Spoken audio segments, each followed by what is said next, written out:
"I was left to die by the one who should have loved me," she said. The rancher took her in. The blood on her wedding dress had dried to a rust-colored stain by the time Cordelia Ashworth collapsed against the weathered fence post.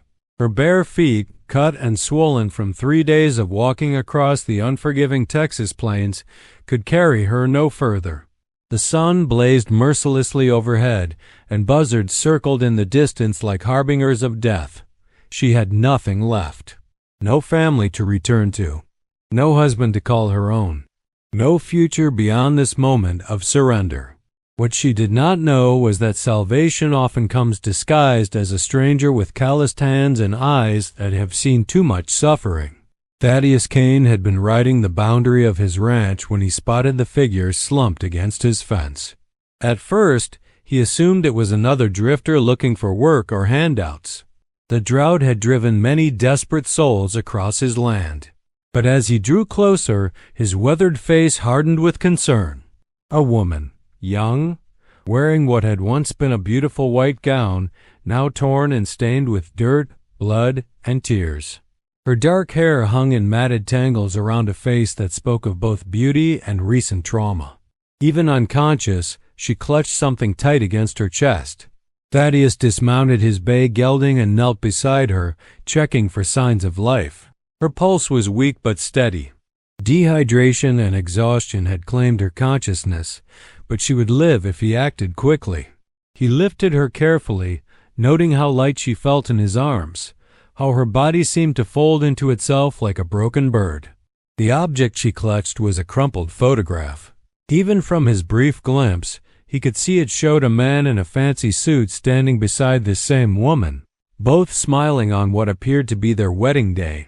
The ranch house sat 2 miles back from the main road, a sturdy structure of timber and stone that Thaddeus had built with his own hands after the war. It was a practical home for a practical man, lacking the feminine touches that might have graced it had circumstances been different.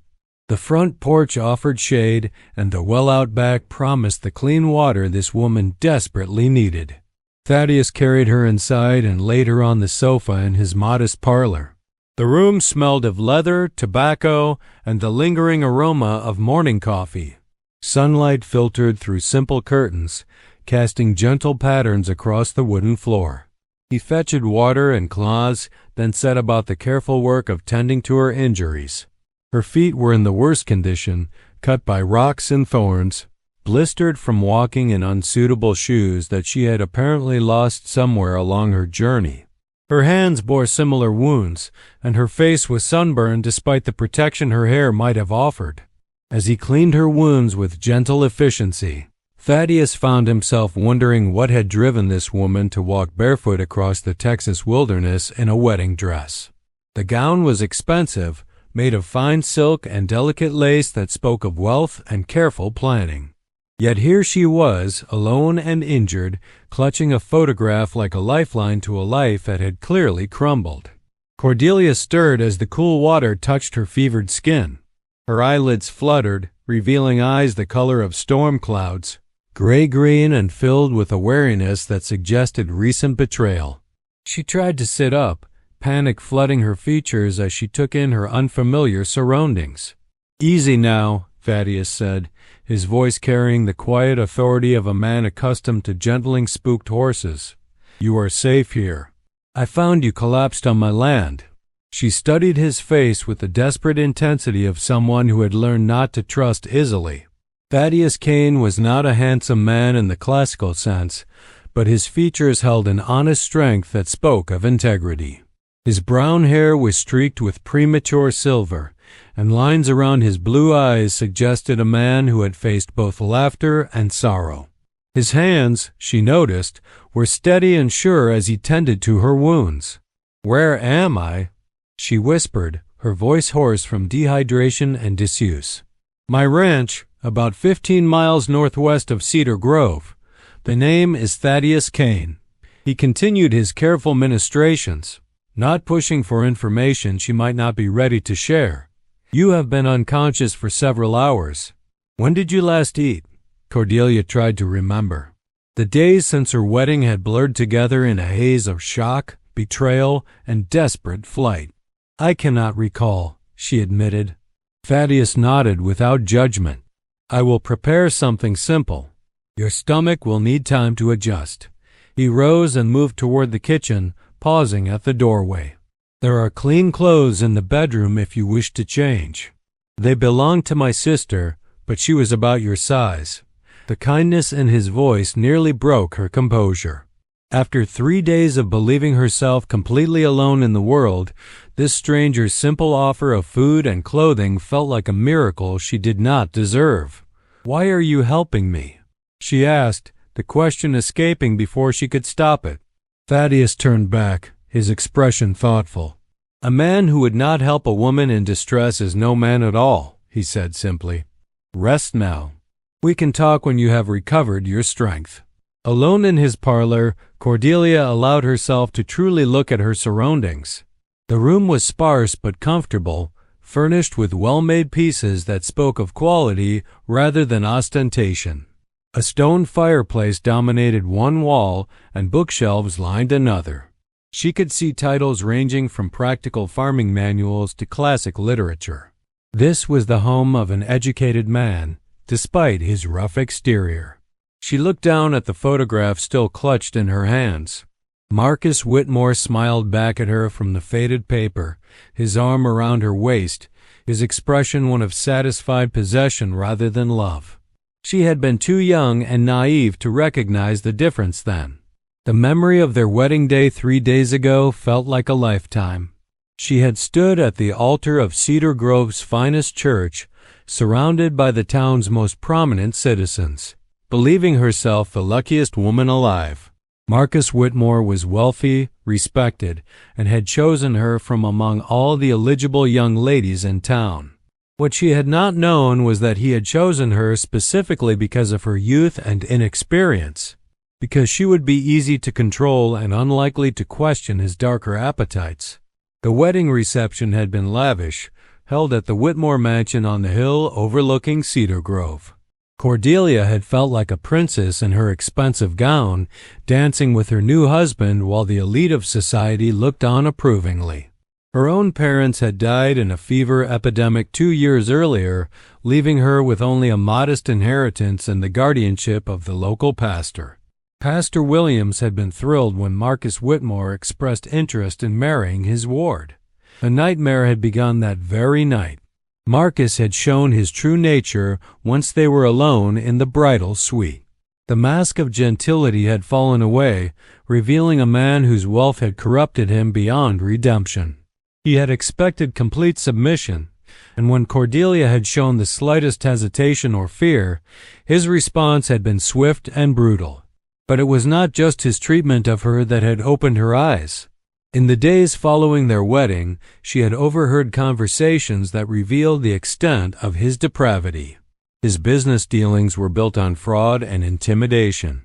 He owned several establishments in the less respectable parts of town, places where young women disappeared and were never seen again. The respectable veneer he presented to society was a carefully constructed lie. When she had tried to confront him, tried to express her concerns about what she had learned, his response had been to lock her in their bedroom and inform her that she would never leave the house again without his express permission. She was his property now, he had told her, and he would use her as he saw fit. The third night of her marriage, while Marcus entertained business associates downstairs with drink and cards, Cordelia had made her desperate escape. She had torn her wedding dress climbing out a second-story window and had run into the night, with nothing but the clothes on her back and the photograph she had taken from their wedding album.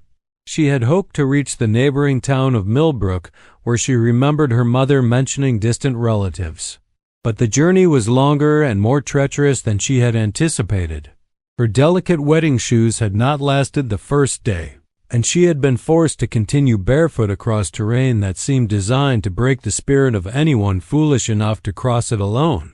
Now, sitting in this stranger's parlor, she wondered if she had merely traded one prison for another. Men with power, she had learned, rarely helped without expecting something in return. The sound of Thaddeus moving around in the kitchen reached her, along with the aroma of something simple and nourishing cooking on the stove. Despite her wariness, her stomach cramped with hunger, reminding her of how long it had been since she had eaten anything substantial. She forced herself to stand on trembling legs and made her way to the bedroom he had indicated. It was simply furnished with a wooden bed, a chest of drawers, and a small mirror. Clean clothes were laid out on the bed, a simple brown dress, undergarments, and sturdy boots that looked like they might actually fit her abused feet. The dress was clearly well made but practical, the kind worn by a woman who worked for her living rather than one who spent her days in parlors and drawing rooms. As Cordelia changed out of her ruined wedding gown, she felt something shift inside her.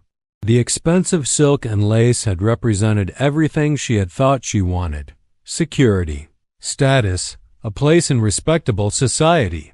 Now she saw those things for the traps they truly were. The simple brown dress felt like freedom. When she emerged from the bedroom, Thaddeus was setting a bowl of thin soup and a piece of fresh bread on the small table in his kitchen. Steam rose from the bowl, and the sight of actual food made her knees weak with relief. "Slowly," he cautioned as she reached for the spoon. "Your body needs time to adjust."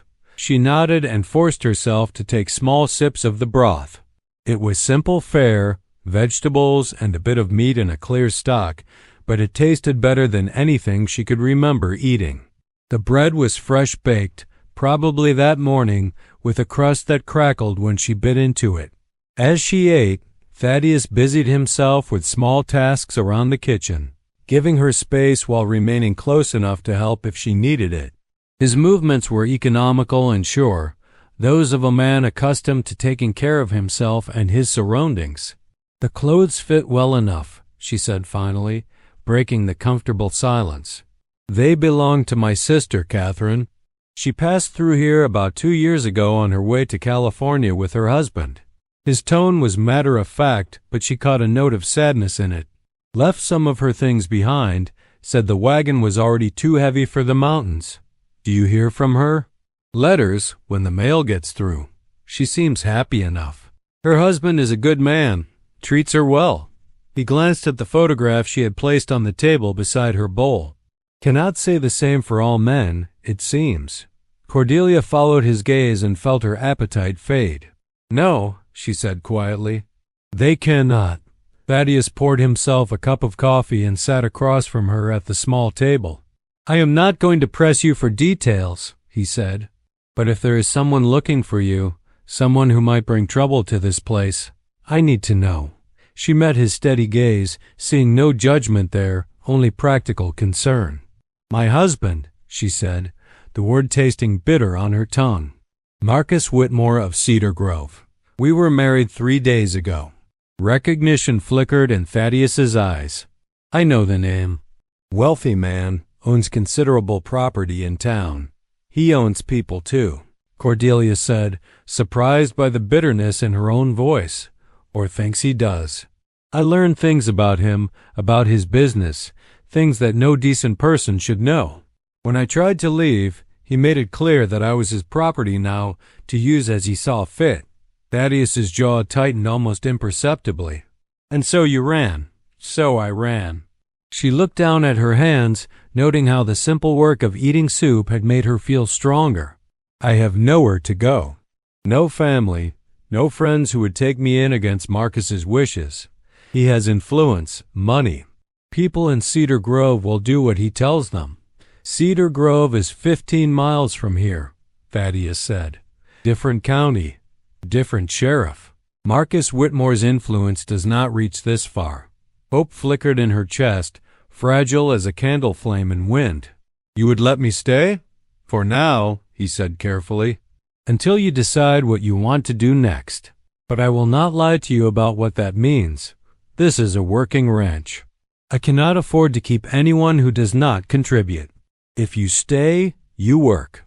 The prospect of work, of earning her place rather than existing at someone's pleasure, felt like another kind of freedom.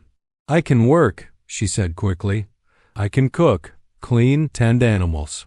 My parents owned a small farm before they died. I know something about that life. Good. Thaddeus stood and carried his coffee cup to the window, looking out at the vast expanse of his land. There is a storm coming in, he observed. We will be spending the day indoors. Tomorrow, if you are feeling stronger, I will show you around the property. As if summoned by his words, thunder rumbled in the distance. The afternoon light had grown gray and heavy, and Cordelia could see dark clouds building on the horizon. The idea of a storm no longer frightened her as it might have 3 days ago. Here, in this solid house with this steady man, it felt like protection rather than threat. "Mr. Kane," she said as he prepared to leave the kitchen. "Thaddeus," he corrected gently. "Thaddeus, why did you not ask more questions? Most men would want to know exactly what I was running from, would want proof that I was telling the truth." He turned back to face her, and she saw something in his expression that spoke of old pain carefully controlled. "Because I have learned that women do not run barefoot across 15 miles of wilderness without cause," he said simply. "And because I believe every person deserves the chance to start over, regardless of what came before." The storm struck with typical Texas fury, bringing sheets of rain that drummed against the windows and wind that howled around the corners of the house. Cordelia found herself grateful for the solid walls and tight roof that kept the weather at bay. In her flight across the plains, she had endured one night of rain that had soaked her to the bone and left her shivering until dawn. Thaddeus had given her free rein of the house while he tended to paperwork in his small office. She explored carefully, not wanting to intrude but curious about the man who had taken her in. The house told the story of someone who valued function over form, but was not without appreciation for beauty. The furniture was well made, the books were well read, and small details spoke of a man who took pride in his surroundings. In the parlor, she found a photograph on the mantelpiece showing a younger Thaddeus in a Union Army uniform, standing with a group of other soldiers. The war had ended more than a decade ago, but she could see its marks in the lines around his eyes and the set of his shoulders. "Antietam," he said from the doorway, making her jump slightly, "took that photograph the day before the battle. Half those boys did not make it through." "You served with honor," she said, noting the sergeant's stripes on his uniform sleeve. "I served," he replied, neither confirming nor denying the honor part. "Came home to find my parents dead of fever and the farm mortgage to pay for medicine that did not save them. Started over with nothing but what I could carry in a saddlebag, and built all this." She gestured around the comfortable room. "Built what I needed. Nothing more, nothing less." He moved to stoke the fire in the fireplace, adding warmth to push back the chill of the storm. "What about you? What did you build before Marcus Whitmore came along?" The question caught her off guard. No one had ever asked her what she had built, only what she had inherited or what she could offer a potential husband. "I built very little," she admitted. "I was raised to be ornamental, not useful. To make a good marriage and manage a household staff rather than actually manage a household." "Ornamental," he repeated, and she could not tell if there was judgment in his tone. "It seems foolish now," she continued. "All those hours learning to embroider and play piano and speak French, when I might have learned to actually do something useful." "Learning is never foolish," Thaddeus said, settling into the chair across from her. "The question is whether you are willing to learn new things now." Outside, lightning illuminated the storm-darkened landscape in brief, brilliant flashes. The thunder that followed seemed to shake the very foundation of the house, but the structure held firm. Cordelia found herself thinking that this was what safety felt like: solid walls, warm fire, and the presence of someone who asked what she wanted to build rather than telling her what she should become. "I want to learn," she said, surprised by the conviction in her own voice. "I want to be useful, not ornamental. I want to build something that cannot be taken away from me." Thaddeus nodded approvingly. "Good. We start tomorrow." The storm raged through the night, but within the sturdy walls of the Kane ranch house, Cordelia experienced the first peaceful sleep she had known in months. The bed in Catherine's room was simple but comfortable. and the knowledge that she was truly safe allowed her exhausted body to finally surrender to rest. She woke before dawn to the sound of movement in the kitchen. Through the small window, she could see that the storm had passed, leaving the world washed clean and bright. The air smelled of rain and fresh earth, promising a day of renewal. When she emerged from the bedroom, she found Thaddeus already dressed and preparing breakfast. Coffee steamed in a blue enamel pot, and bacon sizzled in a cast-iron pan. The sight of him moving efficiently around the kitchen, completely at home with the domestic tasks that many men would consider beneath him, spoke volumes about his character. "Sleep well?" he asked without looking up from the stove. "Better than I have in weeks," she admitted, accepting the cup of coffee he handed her. It was strong and black, the kind of brew that could wake the dead and keep a working man going through a long day. She added a splash of cream from the pitcher on the table and found it surprisingly palatable. "Good. You will need your strength today." He plated eggs alongside the bacon and set the food before her. "We have a full day ahead of us." As they ate, Thaddeus outlined his expectations. The ranch covered nearly 2,000 acres of Texas plains with a main herd of cattle, a remuda of horses, and various crops that helped sustain both human and animal life through the harsh seasons. He employed 2 full-time hands, Mexican brothers named Eduardo and Pablo Morales, who lived in a small cabin near the horse corral. "They are good men," Thaddeus said. "Been with me for 3 years now. They know their business and do not ask unnecessary questions." Eduardo's wife, Maria, comes up from their place twice a week to help with the washing and heavy cleaning. Between them, they know more about running this place than I do. Cordelia nodded, understanding the unspoken message. These people had accepted her presence without question because Thaddeus had vouched for her. That trust was not something to be taken lightly. After breakfast, Thaddeus led her outside to survey his domain. The storm had indeed washed the world clean, leaving the air crisp and clear. The vastness of the landscape was both intimidating and liberating after the confined spaces of town life. Here, a person could see for miles in every direction, could breathe air that had not been filtered through the smoke and dust of civilization. The ranch buildings were arranged with military precision around a central yard. The barn was a massive structure of timber and stone, designed to house both livestock and equipment through the brutal Texas winters. The corral system was ingeniously designed with multiple gates and chutes that allowed for the efficient sorting and handling of cattle. A windmill turned lazily in the morning breeze, pumping water from deep underground into a series of tanks and troughs. "Water is life out here," Thaddeus explained as they walked. "Everything else can be replaced or improvised, but without water, nothing survives." The practical wisdom of his words resonated with Cordelia's recent experience.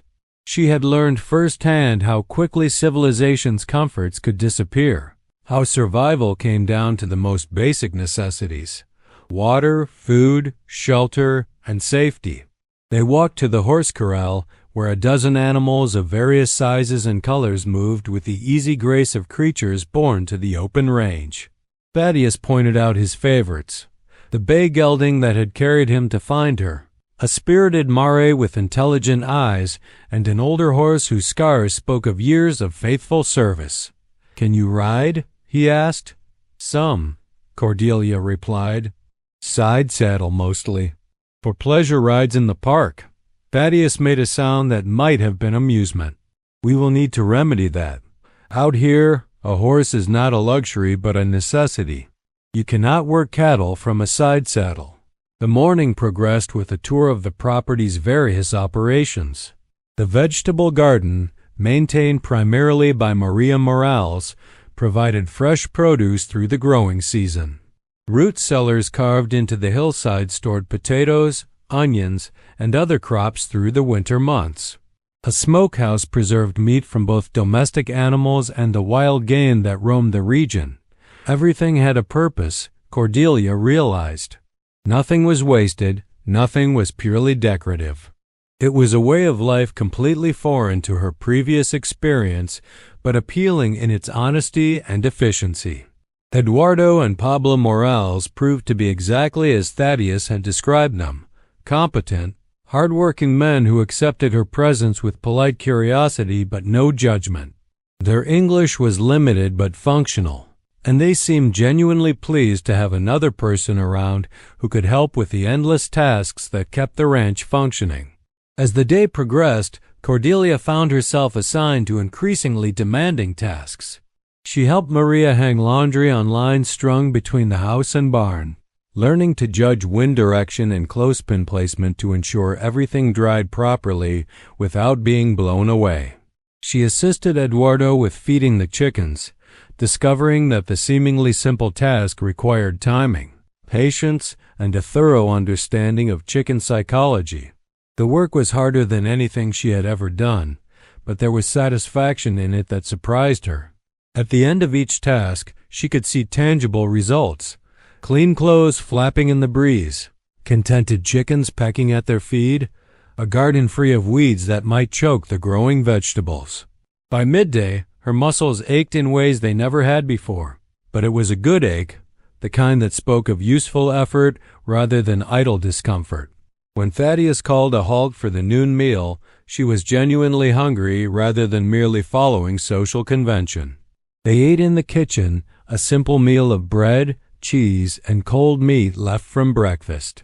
The conversation was minimal but comfortable, each person focused on the food and the afternoon's tasks ahead.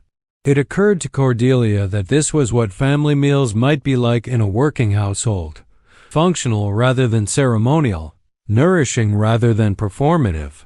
"This afternoon, we checked the northern fence line," Thaddeus announced as they finished eating. "Recent storms sometimes wash out the posts or tangle the wire. Eduardo will take the eastern section, Pablo the western. You and I will take the middle." The prospect of riding out across the range both thrilled and terrified her. Her experience with horses was limited to sedate walks through town parks, not the kind of practical riding that ranch life demanded. But she was determined not to show weakness or hesitation. Thaddeus saddled a gentle Mare named Dulcie, explaining as he worked how to properly secure the rigging and adjust the stirrups. The saddle was nothing like the elegant side saddle she was accustomed to, but rather a working tool designed for long hours and practical use. "Forget everything you learned about pretty riding," he advised as he helped her mount. "Out here, staying on the horse is more important than looking graceful. Grip with your legs, keep your balance centered, and trust the animal to know her business." The first few minutes were terrifying. Dulcie was patient with her inexperience, but the sensation of sitting astride a large, powerful animal with no real control was unlike anything Cordelia had experienced. Gradually, however, she began to feel the rhythm of the horse's movement, to understand how her own body needed to move in harmony with the animal beneath her. They rode north across grassland that stretched to the horizon, the only landmarks being occasional stands of mesquite trees and the distant line of fence posts that marked the boundary of Thaddeus's property. The silence was vast and profound, broken only by the whisper of wind through grass and the steady cadence of hoofbeats. "It takes getting used to," Thaddeus said, noting her wide-eyed survey of the landscape, the quiet. "Most people from town find it unsettling at first." "It is not unsettling," Cordelia replied, surprising herself with the realization. "It is honest. Everything here is exactly what it appears to be. No pretense, no hidden meanings." "No," he agreed. "The land does not lie. Neither do the animals or the weather. Only people lie, and out here, lies do not survive long." They found 2 sections of fence that needed repair, posts that had been weakened by the storm's fury and wire that had been stretched beyond its breaking point. Thaddeus produced tools from his saddlebags and set to work with the efficiency of long practice. Cordelia watched carefully, learning the techniques that would allow her to handle similar problems independently in the future. "Hold this steady," he instructed, positioning her hands on a fence post while he secured new wire. The work required coordination and trust, each person depending on the other to do their part correctly. It was a kind of partnership entirely different from the subordinate role she had been expected to play in her marriage. As they worked, Thaddeus shared stories of the land and the challenges of ranch life. He spoke of drought years when the grass withered and cattle died, of winters so harsh that survival became a daily struggle, of market fluctuations that could make or break a year's work in a single transaction. But he also spoke of the satisfaction that came from building something lasting, from working in partnership with the land rather than in opposition to it. The sun was low in the western sky by the time they finished their repairs and started back toward the ranch buildings. Cordelia's muscles protested every movement, and she was fairly certain that she would not be able to walk normally for several days. But she had completed her first full day of ranch work, had contributed something useful to the operation, and had proven to herself that she was capable of more than she had ever imagined. "You did well today," Thaddeus said as they unsaddled their horses in the barn. "Better than I expected for someone with your background." The praise, simple and unadorned, meant more to her than any of the flowery compliments she had received in her previous life. This was earned recognition, based on actual accomplishment rather than social obligation or romantic pursuit. That evening, as they sat down to a dinner of beef stew and fresh bread, Cordelia realized that something fundamental had shifted inside her. The woman who had fled Cedar Grove in a ruined wedding dress 3 days ago would not have recognized the person she was becoming. That woman had been fragile, dependent, shaped entirely by others' expectations and limitations. This new version of herself was still forming, still learning, but she was growing stronger with each passing hour. She was discovering muscles she had never used, skills she had never developed, and most importantly, a sense of her own worth that was based on contribution rather than compliance. "What happens if Marcus comes looking for me?" she asked as they cleaned the dinner dishes together. Thaddeus dried a plate with methodical precision before answering. "Then we deal with it," he said simply. "But men like Marcus Whitmore rarely venture far from their own territory. He will likely assume you died in the wilderness or found your way to a larger town, where you could disappear completely. And if he does not assume that, then we make it clear that you are under my protection now, and that any man who would abuse a woman is not welcome on my land." The quiet conviction in his voice sent a shiver of something that was part fear, part gratitude through her system. She was not naive enough to believe that Thaddeus could single-handedly stand against Marcus Whitmore's wealth and influence, but she was beginning to understand that there were different kinds of power in the world. Marcus's power was based on money and social position, both of which could be challenged or removed. Thaddeus's power was based on competence, integrity, and the respect of people who valued substance over style. As they finished the evening chores and prepared for sleep, Cordelia found herself looking forward to the next day rather than dreading it. Tomorrow would bring new challenges, new opportunities to prove herself, new chances to build the life she was beginning to envision. She was no longer the abandoned bride who had collapsed against a fence post in despair. She was becoming someone new, someone stronger, someone who could face whatever came next with her head held high and her hands ready to work for whatever she wanted to achieve. The transformation was far from complete, but it had begun, and that beginning felt like the first real step toward freedom she had ever taken. 3 weeks passed like chapters in a book Cordelia had never dared to read. Each sunrise brought new revelations about her own capabilities. Each sunset left her exhausted but oddly fulfilled.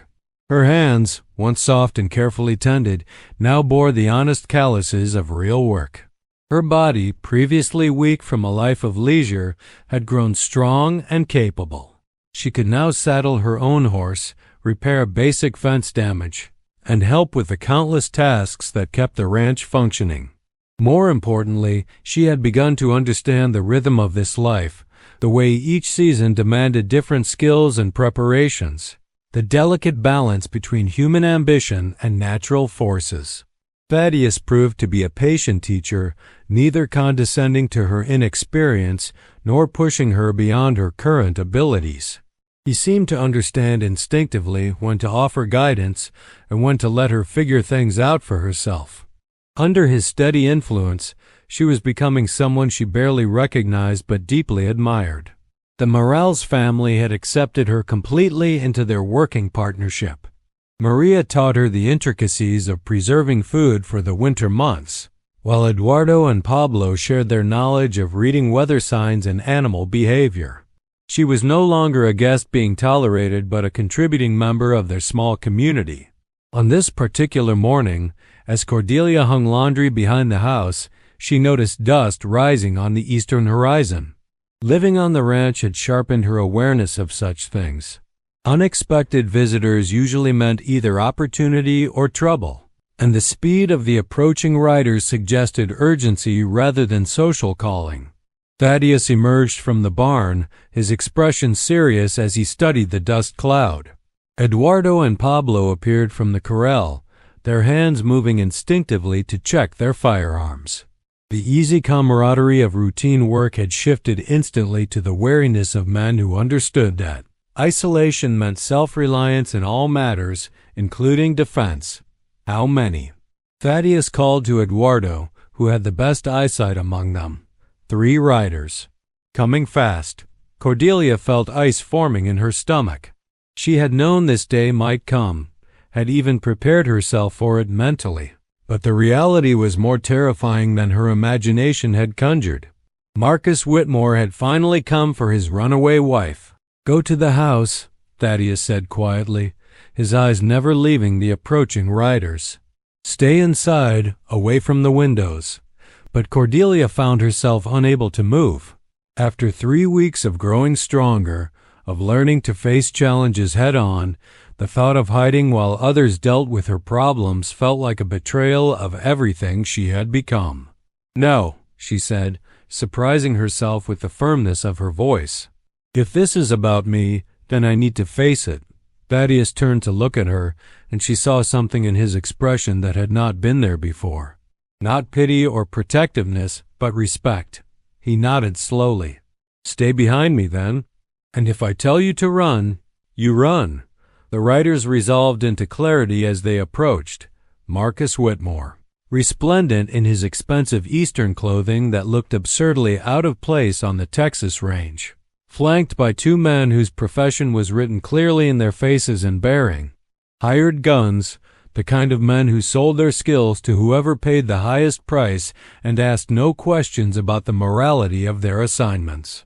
Marcus pulled his horse to a stop just outside the ranch yard, his pale eyes scanning the buildings before settling on Cordelia with an expression of cold satisfaction. The weeks of outdoor work had changed her appearance dramatically. Her skin was bronzed by sun and wind, her body lean and strong, her bearing confident in ways it had never been during their brief marriage. But there was no mistaking who she was. "Cordelia," he said, his voice carrying the same tone of ownership that had chilled her blood during their wedding night. "You have led me quite a chase, my dear. I trust you are ready to come home now and resume your proper place as my wife." "This is my home now," she replied, amazed at the steadiness of her own voice. "And I am no longer your wife." "I never truly was." Marcus's laugh was as cold as winter wind. "The law says otherwise. You are my legal property, bound to me by sacred vows and legal contract. These people who have harbored you are guilty of theft, and I have every right to recover what belongs to me." Thaddeus stepped forward, his movement casual but deliberate. "The lady says she does not wish to go with you. That settles the matter as far as I am concerned. And you are?" Marcus's tone carried the dismissive arrogance of a man accustomed to dealing with social inferiors. "Thaddeus Kane. This is my land, and she is under my protection." "Your protection?" Marcus looked around the modest ranch buildings with obvious disdain. "What protection could a dirt farmer possibly offer against the resources at my disposal? I own half the county, including the sheriff and most of the judges. If you interfere with my recovery of my lawful wife, I will have you arrested for kidnapping and theft." Your influence may reach far, Thaddeus replied calmly, but it does not reach here. This is Bastrop County, not your private kingdom. And the lady's wishes carry more weight than your legal papers. Marcus's facade of civilized discussion began to crack, revealing the brutal reality beneath. My wishes are the only ones that matter, he snarled. Cordelia is my wife, my property, and she will return with me today. Whether she does so willingly or requires persuasion is entirely up to her. The two gunmen shifted slightly in their saddles, hands moving closer to their weapons. The threat was unmistakable, and Cordelia felt the familiar terror begin to claw at her throat.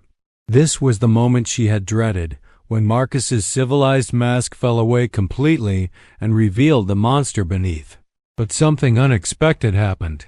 Instead of the crushing fear that had paralyzed her during their marriage, she felt anger rising like a tide. Clean, pure rage at this man who thought he could buy and sell human beings like livestock, who believed that legal documents gave him the right to destroy another person's spirit. I would rather die than return to you, she said, stepping out from behind Thaddeus despite his restraining gesture. You are an evil man, Marcus Whitmore, and I will not spend another day under your roof or subject to your will. Marcus's face flushed red with fury. You ungrateful little witch, he spat. Do you have any idea what I could have given you?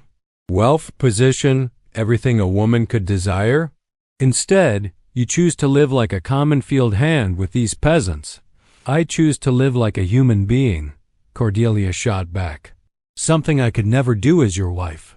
The confrontation might have escalated into immediate violence, but a new sound interrupted the tension, the approach of more horses. A group of riders was coming from the south, moving at a steady pace that suggested purpose rather than panic. Eduardo grinned suddenly. Senator Kane, your timing is perfect. Thaddeus allowed himself a small smile as he recognized the approaching party. Sheriff Morrison, he called out as the lead rider came within hailing distance. Timely arrival, as always. Sheriff Tom Morrison was a weathered man in his 50s whose authority came from competence and fairness rather than political connections. He had served as Bastrop County Sheriff for nearly a decade, earning respect through his willingness to enforce the law equally regardless of a person's wealth or social position. The three deputies riding with him were cut from similar cloth, men who took their oaths seriously and could not be bought or intimidated. Thaddeus, the sheriff acknowledged with a nod before turning his attention to the standoff in the ranch yard. Mr. Whitmore, I received word that you were heading this way with some rather serious accusations. Something about kidnapping and theft? Marcus straightened in his saddle, clearly confident that his reputation and influence would carry the day. Sheriff Morrison, I am here to recover my wife, who was stolen from my home by this man and his accomplices. I demand that you arrest him immediately and return my property to me. Sheriff Morrison's expression remained carefully neutral as he dismounted and approached the group. Property, you say? That is an interesting way to refer to a human being, even a wife. The law is clear, Marcus insisted. A wife belongs to her husband. She has no legal right to leave without his permission, and anyone who aids her departure is guilty of theft. The law is indeed clear, the sheriff agreed, but it is also more complex than you seem to understand. A woman may leave her husband's home if she can demonstrate that she is in physical danger or that her husband has failed to fulfill his obligations under the marriage contract. Marcus's confidence wavered slightly. She was in no danger. I provided her with every luxury, every comfort.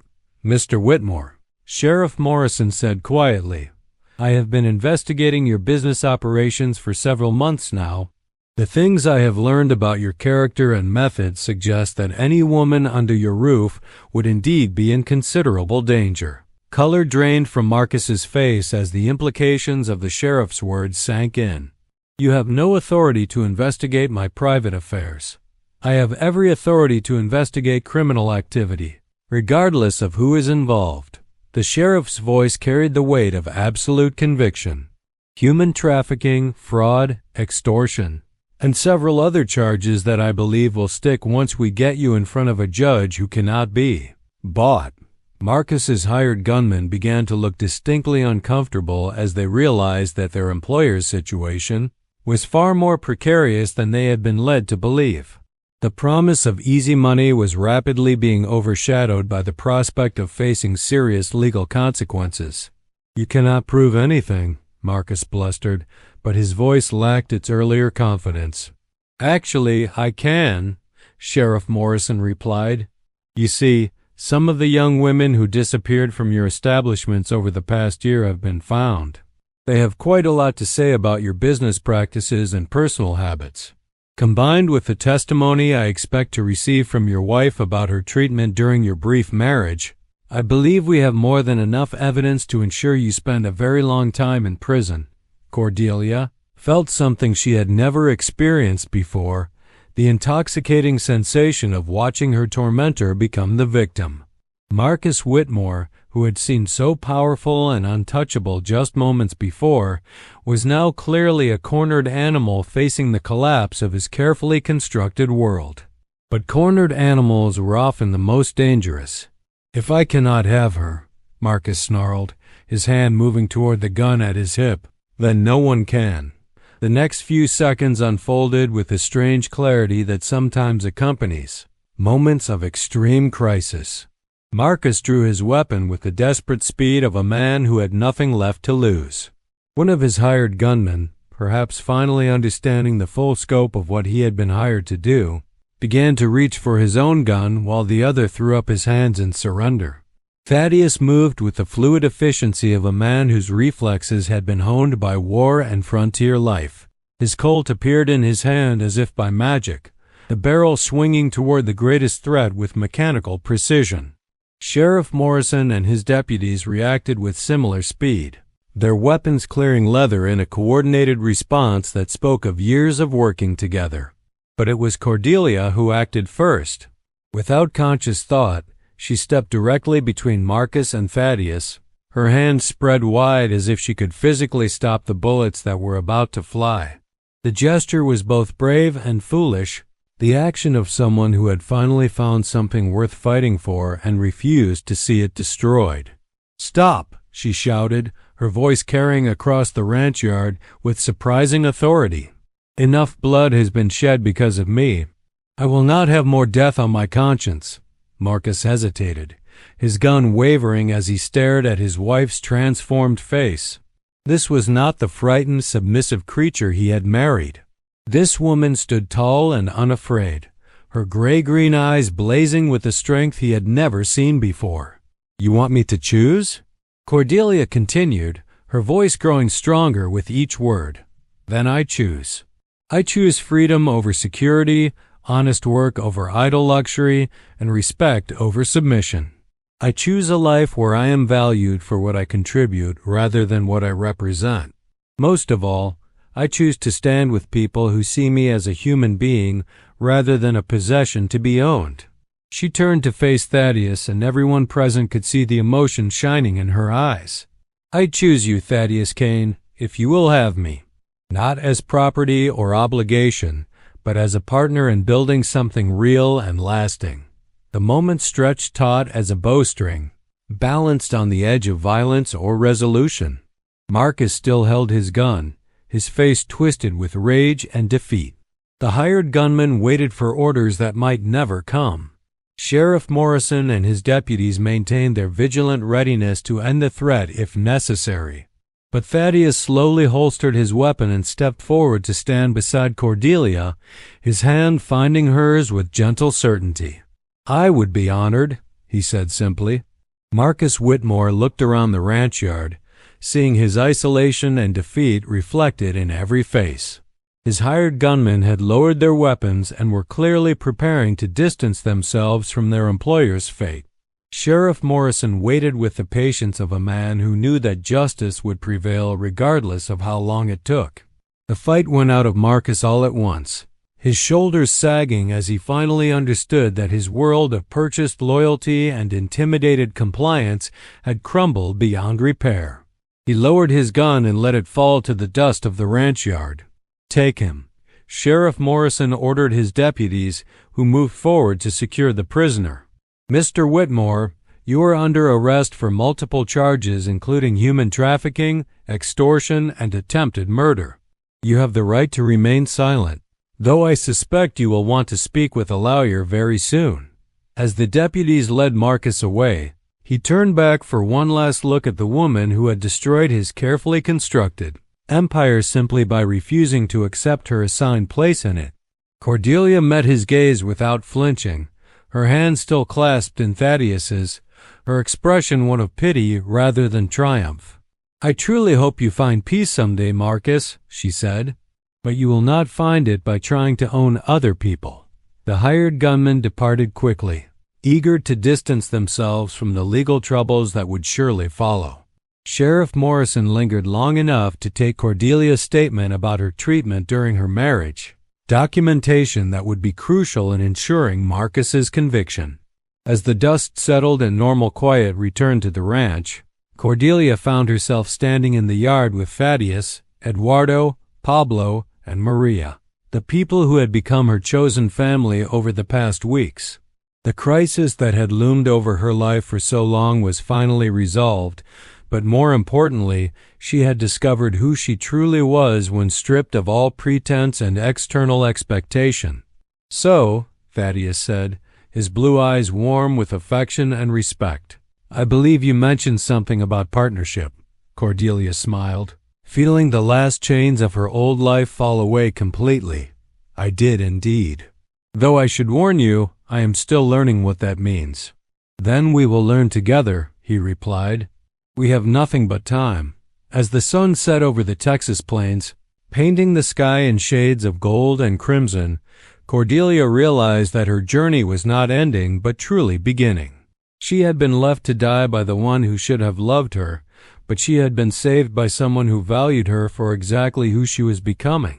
The abandoned bride who had collapsed against a fence post in despair was gone forever. In her place stood a woman who had chosen her own path, built her own strength, and claimed her own future. She was no longer defined by what had been done to her, but by what she chose to do next, and what she chose was love.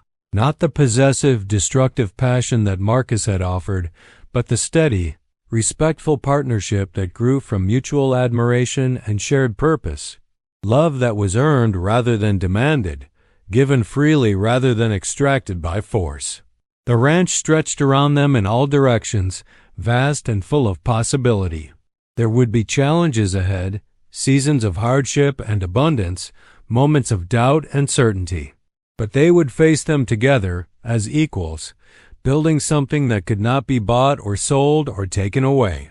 Cordelia had learned the most important lesson of all, that true freedom was not the absence of commitment, but the power to choose your own commitments wisely.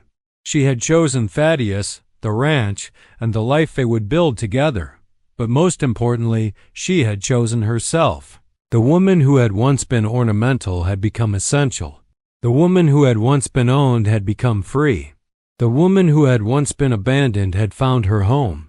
And that home was not a place but a person, not a building but a bond, not a destination but a journey they would take together, one day at a time, for as long as love and life would allow.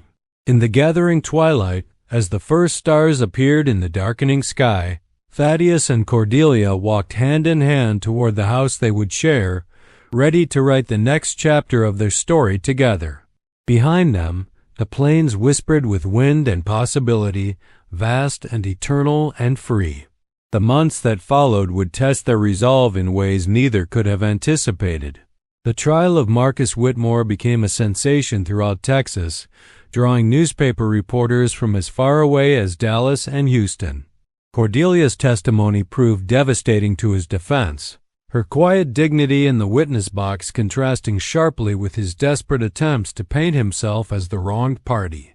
When the verdict came down guilty on all counts, sentencing Marcus to 20 years in the state penitentiary, Cordelia felt no triumph, only relief that this chapter of her life was finally closed.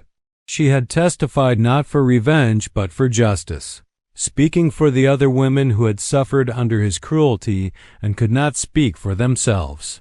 The publicity brought unexpected visitors to the ranch, some seeking to satisfy their curiosity about the woman who had brought down one of Cedar Grove's most prominent citizens, others offering business opportunities or marriage proposals to the newly famous widow.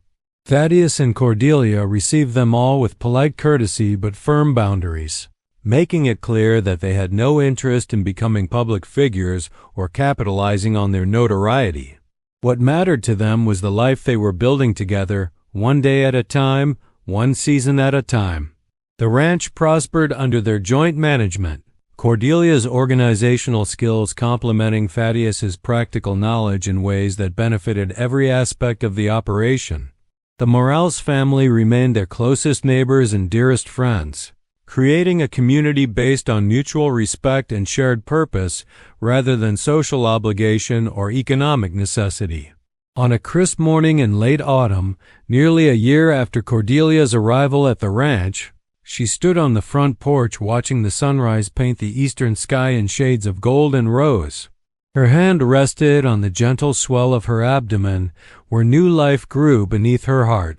The child would be born in spring, when the world renewed itself and the cycle of life continued its eternal dance. Thaddeus emerged from the barn, his breath visible in the cool air as he completed the morning chores that had become as natural as breathing. He saw her standing there and smiled, the expression transforming his weathered features with warmth that reached all the way to his eyes. "Thinking deep thoughts?" he asked, joining her on the porch and wrapping his arms around her from behind. "Thinking grateful thoughts," she replied, leaning back against his solid chest. "Thinking about how far we have both traveled to reach this moment. Any regrets about the journey?" Cordelia considered the question seriously as she considered all important matters. The woman who had fled Cedar Grove in a torn wedding dress bore little resemblance to the person she had become. That woman had been weak, dependent, shaped entirely by others' expectations and limitations. This woman was strong, capable, defined by her own choices and achievements. "None," she said finally. "Not even the painful parts. They brought me here, to you, to this life we have built together. I would not change a single step of the path that led me home." The sun climbed higher, burning away the morning mist and revealing the vast expanse of their domain. Cattle moved slowly across distant pastures, horses grazed peacefully in the home corral, and smoke rose from the Morales cabin where Maria was preparing breakfast for her own growing family. It was a good life, an honest life, built on love and respect and the simple satisfaction of useful work well done. Cordelia had learned that happiness was not something to be granted by others, but something to be claimed for oneself through courage, determination, and the wisdom to recognize true value when it appeared. She had been left to die by the one who should have loved her, but she had been saved by the one who truly did. More importantly, she had saved herself, discovering strength she never knew she possessed and building a future beyond anything she had dared to imagine. The abandoned bride was gone forever, replaced by a woman who knew her own worth and would never again allow anyone to diminish it. As the Texas sun climbed toward its zenith, Cordelia Kane smiled and turned toward the house where her husband waited with coffee and conversation and all the ordinary miracles of a life freely chosen and fully lived.